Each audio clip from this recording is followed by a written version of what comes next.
অনিয়মিত মাসিক, আমরা জানি যে অনেকের ক্ষেত্রে আসলে অনেকেই অনিয়মিত মাসিকের সমস্যায় ভুগে থাকেন। একেবারে অনুষ্ঠানের শুরুতে যে বিষয়টি আপনার কাছে জানার রয়েছে সেটি হচ্ছে, কখন আমরা বলতে পারবো যে মাসিক অনিয়মিত হচ্ছে? মেয়েদের যে মাসিক শুরু হয়, আজকাল তো মাসিক ধরেন 11 বছর 9 বছর ইভেন কি 9 ইয়ার্সও দেখা যায় যে আজকাল মেয়েদের পিউবার্টি হচ্ছে, ম্যানার্কি শুরু হয়ে যাচ্ছে। ওই সময় প্রাথমিক অবস্থায় যে মাসিকটা হয় সেটা বেশিরভাগ সময় দেখা যায় খুব একটা রেগুলার হচ্ছে না। হয়তো প্রথম হলো, তারপর আবার 2-3 মাস বা 6 মাস পরে আবার হলো, অথবা কারো কারো বেলায় রেগুলারই হয়। নিয়মিত মাসিক বলতে আমরা কি বুঝি? যেটা হলো একটা ঋতুচক্র থাকবে, সাইকেল একটা থাকবে। যেমন এটা হতে পারে 28 দিনের সাইকেল, অথবা হতে পারে 35 দিনের সাইকেল। তো এটা যার 28 দিন পরে পরে হবে সেটা একজনের হচ্ছে +- 7 ডেজ, এটাকে আমরা নর্মাল ধরব। কিন্তু যদি এরকম হয় যে কারো একবার 28 দিন পরে হলো, আরেকবার 45 দিন পরে হচ্ছে, আরেকবার 60 দিন পরে হচ্ছে, তার সাইকেল থেকে সে বের হয়ে অনিয়মিত হয়ে যায়, সেটাকে আমরা অনিয়মিত বলতে পারি।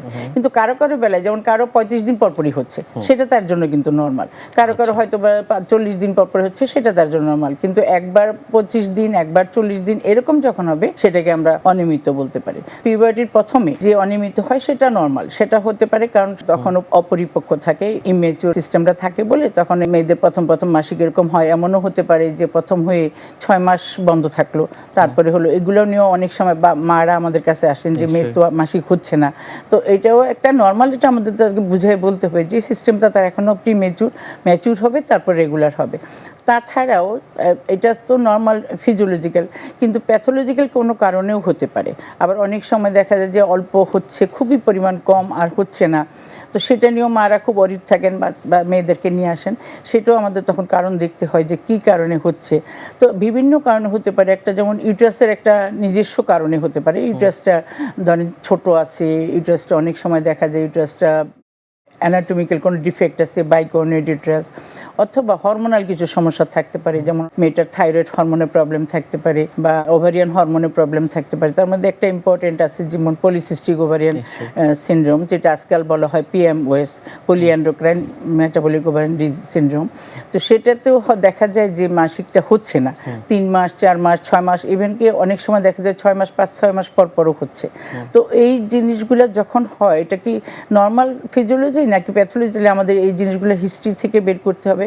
পরীক্ষা নিরীক্ষা যেমন আলট্রাসোনোগ্রাফি, কিছু হরমোনাল টেস্ট করতে হবে। অনিয়মিত মাসিকের সমস্যাটি থাকছে, এর সাথে আসলে শারীরিক অন্যান্য কোনো লক্ষণ উপসর্গ থাকছে কিনা সেটাও দেখতে হবে। যখনই তার মা একটা বাচ্চা মেয়েকে নিয়ে, অথবা 20, 25, 26, অথবা ম্যারিড ওমেন, তারাও আসতে পারেন যে আগে নর্মাল ছিল, এখন অনেক দেরিতে হচ্ছে।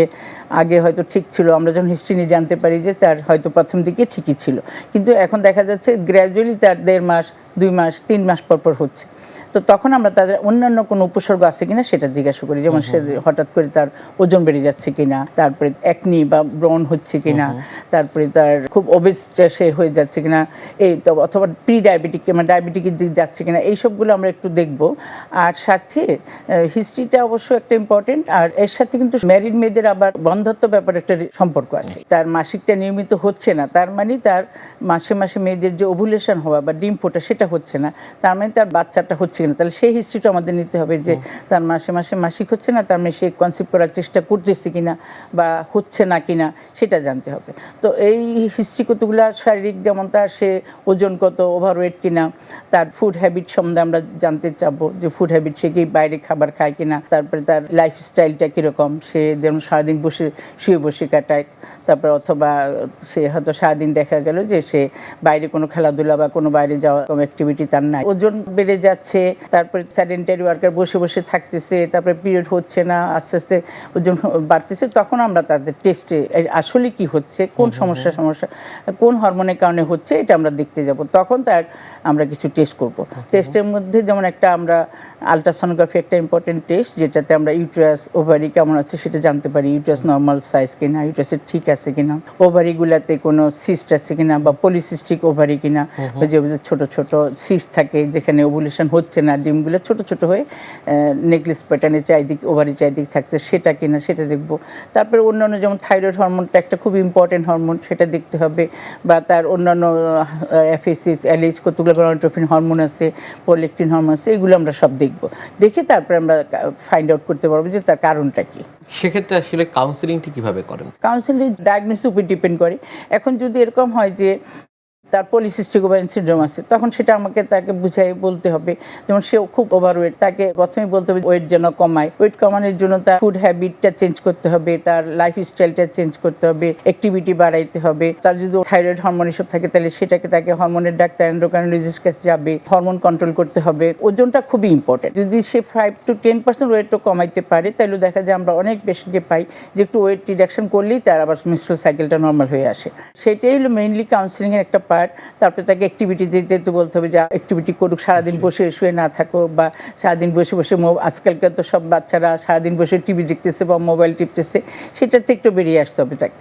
এটা মায়েদেরকেও বুঝাইতে হবে যে মায়েরা যেন এটা খেয়াল করে এবং ওজন যেন না বাড়ে। তাছাড়া কিছু ওষুধ তো আমরা দিব, যেমন হলো যে মেটফর্মিন গ্রুপের একটা ওষুধ দিয়ে আমরা ওজন কমানোর জন্য, প্লাস এটা ইনসুলিন রেজিস্ট্যান্সকে করার জন্য এইসবগুলা কিছু হরমোনাল ওষুধও দিব। যেমন থাইরয়েড প্রবলেম থাকে তাই থাইরয়েড ওষুধ দিতে হবে।